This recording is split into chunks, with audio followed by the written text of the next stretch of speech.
English मंत्रा के director Sudhir sir Buddha के जीवन पर प्रकाश डालेंगे। देखिए जी सुधीर सर। आज बुद्ध पूर्णिमा के शुभ अवसर पर मैं यहाँ पर मूक नायक इंडिया न्यूज चैनल का धन्यवाद करता हूँ और इस न्यूज चैनल के माध्यम से मैं पूरे दुनिया के लोगों को बुद्ध पूर्णिमा की जो है शुभकामनाएं देता हूँ। और आज हम एक लेक्चर जो है डिलीवर करने वाले हैं यहाँ पर, और उस लेक्चर में हम महामानव बुद्ध के जीवन के ऊपर प्रकाश डालने की जो है कुछ कोशिश करेंगे। और जितनी भी महत्वपूर्ण तथ्य जो हैं महामानव बुद्ध से संबंधित हैं उनको हम आप तक पहुंचाने का कष्ट करेंगे। अगर कोई गलती हो जाए तो इसमें हम क्षमा के प्रार्थी हैं। जैसे कि सबसे पहले जो है यानी महामानव यानी ऐसा कोई विद्वान जो पूरी बुद्धि का है, यानी जिसने अपने आप को जो है जागृत कर लिया है, जिसने दुनिया का जो वास्तविक जो प्रकाश है वो प्राप्त कर लिया है, जिसको हम जो है हिंदी में जो है ज्ञान कहते हैं। सबसे पहले हम जो है महामानव जो बुद्ध थे उनका जो है बचपन का नाम जो था वो सिद्धार्थ था। उनके पिताश्री का नाम जो है सुधोधन था। माता का नाम जो है माया देवी था। लेकिन बौद्धिक जो लिटरेचर है उसमें महामाया का नाम लिया जाता है। उनकी शादी जो है वो 16 वर्ष की आयु में हो गई थी और उनकी पत्नी का नाम जो था वो जो है नाम था वो यशोधरा था। और उनका एक पुत्र हुआ था जिसका नाम जो है राहुल था।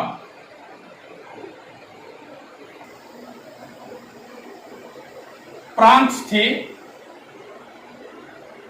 और सिद्धार्थ जिनको हम जो है महामानव बुद्ध कहते हैं, उनका एक जो जन्म था वो एक शाक्य वंश में हुआ था। उन दिनों काफी वंश थे लेकिन मेन जो है शाक्य ही था। उसमें नंद भी था, कौश्य भी था, मंदपुनी भी था और बहुत सारे थे। लेकिन डोमिनेंट जो था राजशाही जहां पर थी वो शाक्य वंश में थी। और इनके जीवन से संबंधित जैसे कि जितने भी बाबा साहब के द्वारा लिखा गया है और उस लिटरेचर में जो है बताया गया कि शाक्य वंश उन दिनों का जो है डोमिनेंट वंश था। और उस वंश में जो है एक परंपरा थी कि जब भी कोई बच्चा पैदा होता था तो यानी उस बच्चे पैदा होने से पहले कोई त्योहार जो है सेलिब्रेट किया जाता था। और वो त्योहार जो है आषाढ़ के महीने में होता था। और उनके जीवन में संबंधित एक आषाढ़ और एक वैशाख, दो ही महीने जो है महत्वपूर्ण है महामानव बुद्ध के जीवन से संबंधित। और आषाढ़ में जो है एक ऐसा फेस्टिवल जो है मनाया जाता था शाक्य वंश के द्वारा, और वो केवल और केवल जो है एक राजशाही परिवार में ही मनाया जाता था। उनमें जो है बाहर के लोग आमंत्रित नहीं होते थे।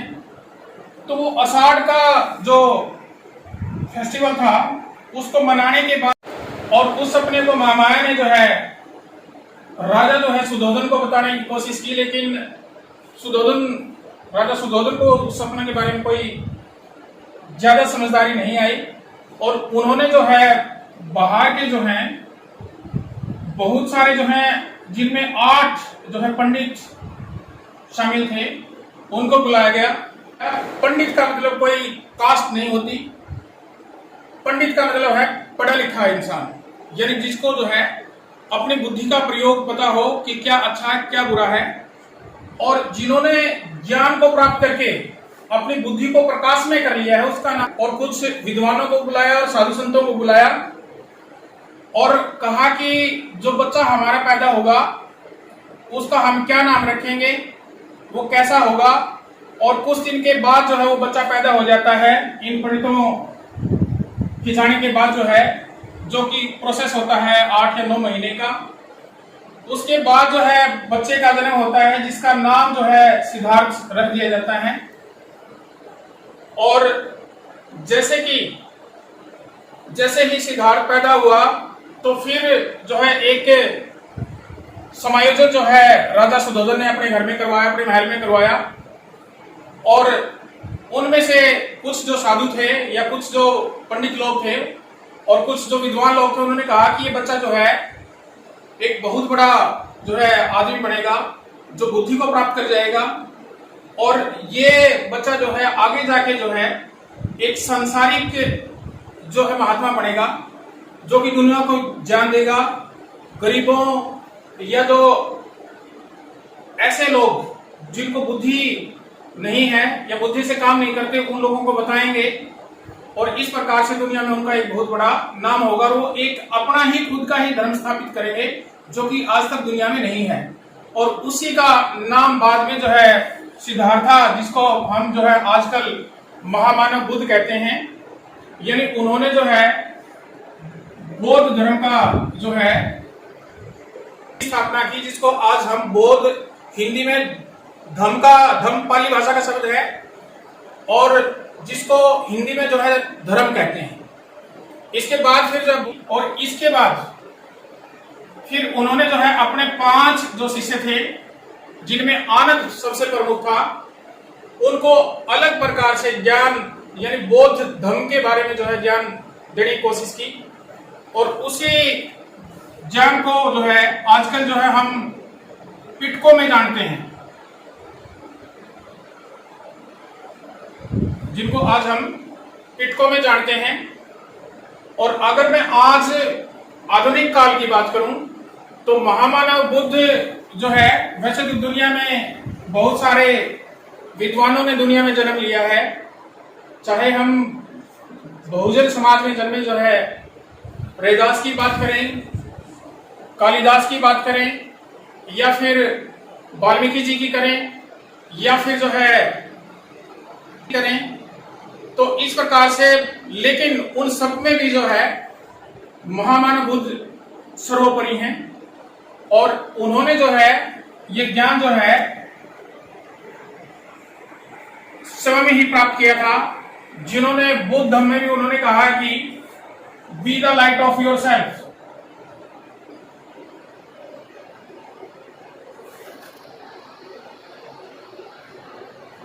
Be the light of your self यानी अपो दीपो भव, जिसको बोलते हैं भव, यानी अपना जो है जीवन प्रकाश में आप करो।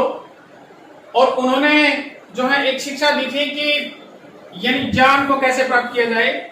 उन्होंने कहा था कि पास्ट के बारे में यानी भूतकाल के बारे में मत चिंता करो और भविष्य के बारे में सोचना बंद कर दो। केवल मुख्य जो केंद्र जो है वर्तमान पे करो। वर्तमान ही आपका भला कर सकता है, ना पास्ट कर सकता ना फ्यूचर कर सकता।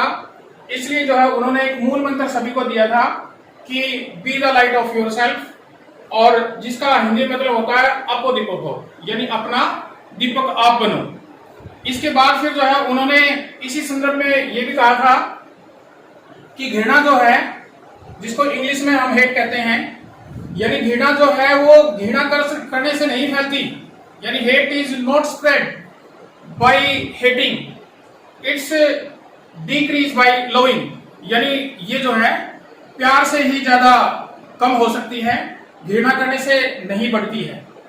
इसके बाद कहा था कि उन्होंने इसी संदर्भ में कहा था कि दुनिया में जो है यानी कोई भी जो है पाप जो होता है, जिसका मतलब हम जो है दुख भी कहते हैं, यानी उन्होंने कहा था कि दुख एक जो है हर किसी आदमी के जीवन में आता है, जिसका उन्होंने ये भी कहा कि दुनिया जो है दुखी है, यानी this world is fully of जो है इलनेस, यानी पूरी दुनिया में जो है दुख है। और उस दुख का उन्होंने जो है कारण भी बताया था कि उस दुख का कारण क्या होता है। जैसे हम आधुनिक प्रश्न में हम लें कि आज मेरे पास मकान नहीं है, गाड़ी नहीं है, मेरी जो है और दुनिया में जितनी भी सुख सुविधाएं की चीजें हैं आज वो नहीं है, और उनको प्राप्त करने के कारण जो है हम दुखी हो जाते हैं। तो मूल जो सेंस है वो क्या है, कारण है। फिर महात्मा बुद्ध ने कहा कि जो दुख है उस दुख का कारण है, और अगर वो दुख है और उसका कारण है तो कारण का जो है उसका जो है निवारण भी है। ये भी उन्होंने साथ में कहा था। ये 3 मूल मंत्र जो है महामानव बुद्ध ने पूरी दुनिया को दिए हैं, और इन्हीं तीनों मूल मंत्रों को पढ़ के जो है, चाहे वो मध्यकालीन जो है कबीरदास जी हों, आधुनिक डॉक्टर भीमराव अंबेडकर जी हों, और वामपंथी राहुल सांकरदान जो कि बहुत बड़े इतिहास का यानी साहित्यकार हैं, उन्होंने भी पूरा अपना अंत का जो जीवन है वो महामानव बुद्ध की शिक्षाओं को पढ़ के ही बिताया है। और इस प्रकार से जो है फिर हम वापिस आ जाते हैं कि शाक्य जो वंश था उसमें आषाढ़ के महीने में जो है जैसे वो भविष्यवाणी हुई थी वो पूरी हो जाती है, और अब सिद्धार्थ जो हैं पूर्ण जो है बुद्ध हो जाते हैं, जिसका मतलब होता है यानी प्रकाशित, यानी प्रकाश में। इसके साथ साथ यानी बुद्ध जी ने जो है अपना जो धर्म था, जितनी जो उनकी संहिताएं थी, उन दिनों संहिताएं बोलते थे। संहिताओं का मतलब शिक्षाएं था, जिनको आज हम शिक्षाएं बोलते हैं। और उन शिक्षाओं को जो है पिटकों में जो है उन्होंने एकत्रित किया था, इकट्ठा किया था, जिनमें आज विनय पिटक भी प्रमुख है। कई पिटक हैं, 3 प्रकार के पिटक होते हैं। जब आप बौद्धिक धर्मों को यानी ग्रंथों को पढ़ोगे तब आपको पता लग जाएगा कि विनय पिटक क्या है और दूसरे पिटक क्या हैं। तो मुख्य जो है पिटक है, जो कि जिनका मुख्य जो है जातक कथाओं के अंदर भी बहुत सारा दिया। ये जो है महामानव बुद्ध ने जो है एक रास्ता दुनिया को दिया था, जिसको नवाचार भी कहते हैं। नवाचार का मतलब होता है एक नई सोच, नई तहकीक, नई तालीम, जिसका उन्होंने कहा था कि मध्यम मार्ग। मध्यम मार्ग का मतलब होता है यानी जिससे सारे ही कष्ट दूर हो जाए।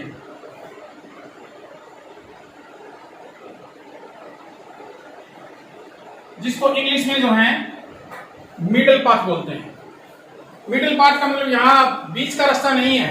बीच का रास्ता का मतलब है इंग्लिश में जिसको बोलते हैं पेनिसिया। पेनिसिया का मतलब होता है यानी remedy that means all kind of disease, यानी जिससे सारे दुखों का जो है निवारण होता है। और उसी निवारण के लिए जो है उन्होंने जो है पंचशील का सिद्धांत दिया था। पंचशील का मतलब है 5 नियम, और उसी 5 शील को जो है मानने वाले जो लोग हैं वो मध्यम मार्गी कहलाए। और महामानव बुद्ध ने भी जो है मध्यम मार्ग अपनाया था, और उन्होंने अपनी जितनी भी शिक्षाएं थी उनमें मध्यम मार्ग का ही जिक्र किया हुआ है।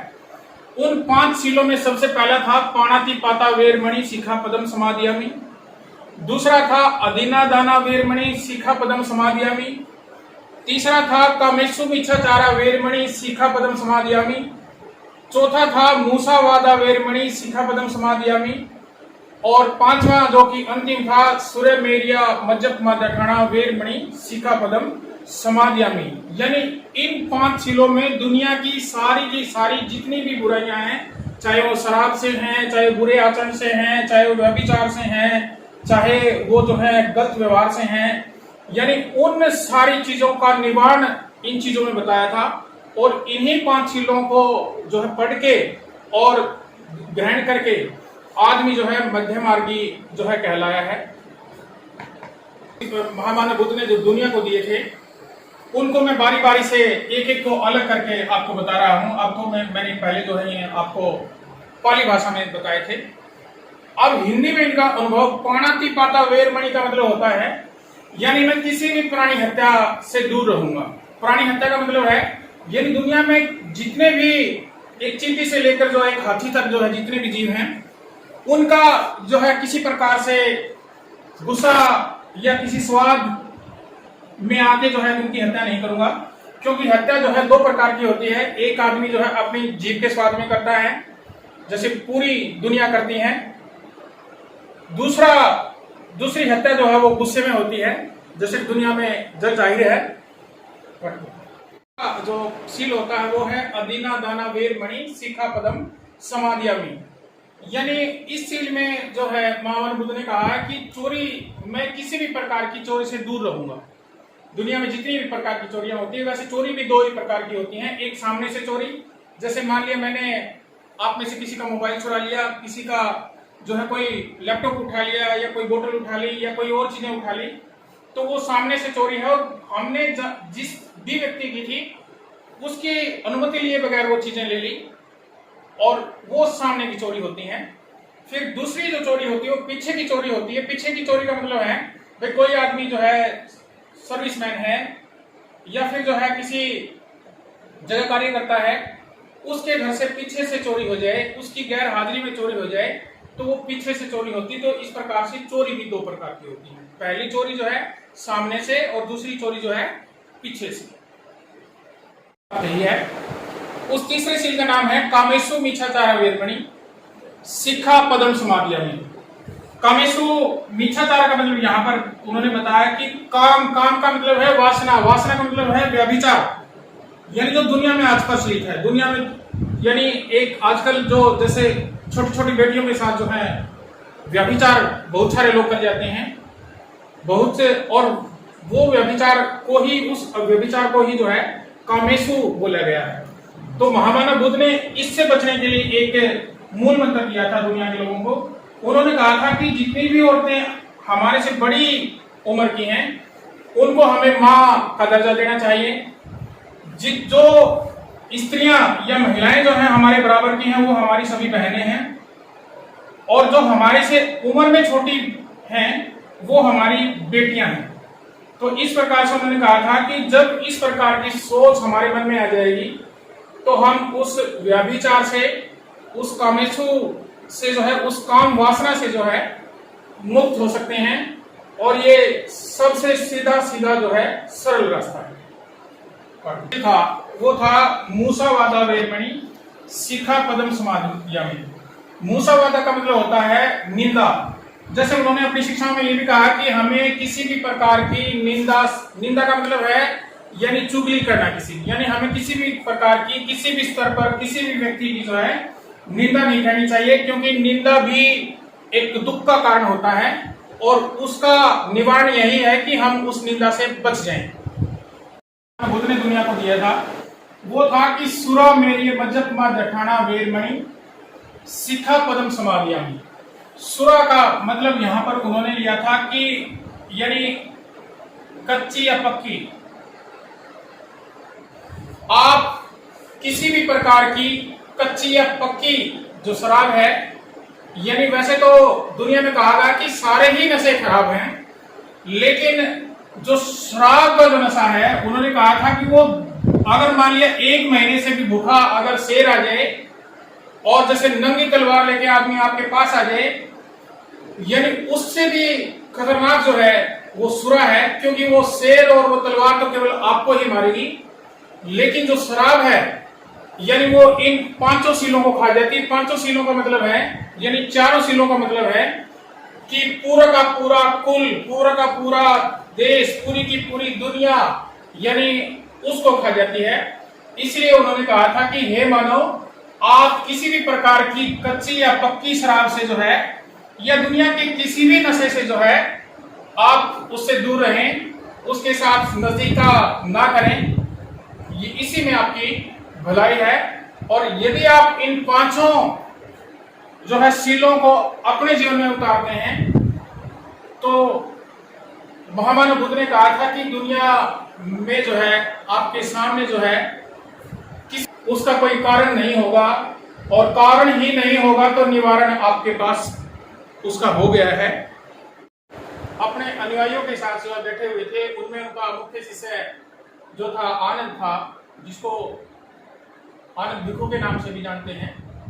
उन्होंने महामानव बुद्ध से जो है प्रश्न किया कि स्वामी, आप हमेशा और हमेशा जो है यानी ध्यान की ही बात करते हैं, ध्यान के सिवाय जो है आपके मुखवाणी से कोई शब्द ही नहीं निकलता। तो इसी संदर्भ में जो है महामानव बुद्ध ने कहा कि अरे आनंद, आपको ये भी नहीं पता अब तक कि ध्यान होता क्या है, ध्यान कैसे ग्रहण किया जा सकता है, ध्यान को कैसे पाया जा सकता है। तो उन्होंने अपने किसी साथी से जो है कुछ जो है संतरे मंगाए और वो संतरे खाने के लिए उन सभी को बोला गया। जैसे वो संतरे खत्म हो गए तो उन्होंने उसके बाद कुछ प्रश्न जो हैं उन सभी अपने अनुयायियों से किए। उनमें से सबसे पहला मुख्य प्रश्न था कि जो संतरा आपने खाया वो कितने पार्ट में उसका कवर आपने उतारा। उसके बाद उसका कवर उतारने के बाद उसमें पंखुड़ियां कितनी थी, उन पंखुड़ियों में जो है कितने बीज थे और उन बीजों का क्या साइज था, किस प्रकार के थे, किस रंग के थे। तो इन सारे सवालों के जब जो है जवाब जो है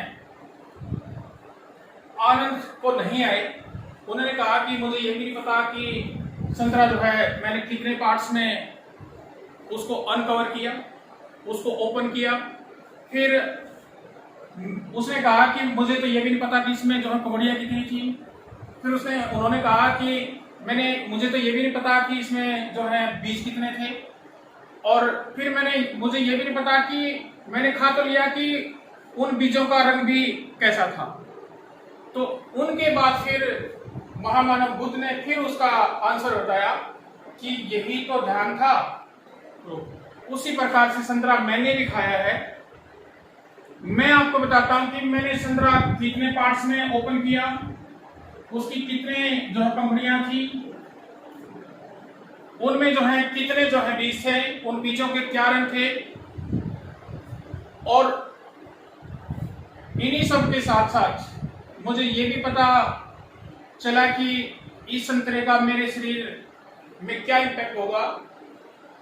यही ध्यान था, ऐसा कहकर जो है महामानव बुद्ध ने अपनी वाणी को विराम दिया। इन्हीं सब बातों के साथ जो है मैं दोबारा से फिर इंग्लिश मंत्रा की तरफ से मैं पूरी दुनिया के लोगों को जो है महामानव बुद्ध, जिसको हम बुद्ध पूर्णिमा का नाम देते हैं, उसकी लख लख बधाई देता हूं। इन्हीं शब्दों के साथ नमो बुद्धाय।